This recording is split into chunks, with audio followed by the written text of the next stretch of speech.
Well, guys, win some, lose some today. So here's where I'm at. Here's what I got done today. Um, Down there, you can see my box of Bellows and all my internals for the transom assembly. I took those out and just kind of got myself oriented to the to how they all go in and stuff like that. Just trying to get myself feeling good about that. And then I went over here to the bell housing and I had to get this all cleaned out. It was a bunch of garbage in there. Got all that cleaned out. So far so good.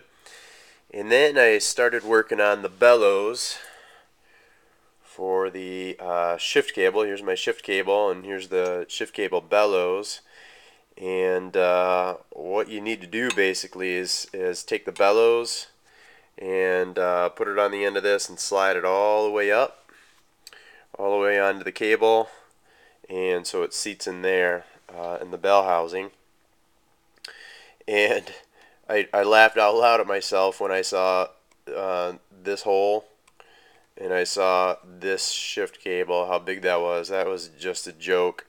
So I started pushing it on and was trying to be gentle about the whole situation. I had and it just wasn't going anywhere. So then I grabbed some pliers and I thought, maybe I can just get this on here real gentle like with some pliers. And then I put a little more force, and of course in the end I ended up ripping this bellows. See if I can find it here. Yeah, right there. See that? Gee whiz, come on, Jason. What a dope. So that stopped me pretty quick. So I'll have to order a new one of those. But the good news is I did find out a good way to get it on there. After I ripped it, I pulled it off and just put a little dab of 3-in-1 oil on the inside of this right here, and slid that on, and just by hand, actually, no tools or anything, I was able to just pop this right over top of this section right here.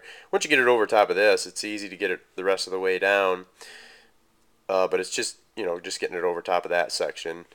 So when I order my new bellows and actually get it, I should have no trouble getting it on. Boy, that was a disappointment for sure. And then the other thing I did was here's my water tube, and this is another thing I just kind of laughed out loud. You can see it's curved up and then pushed onto that tube right there.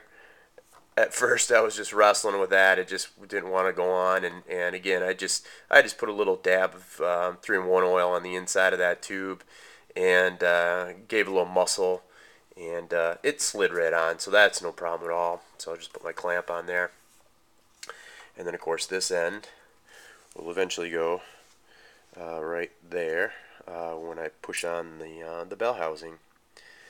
So that's today's fun.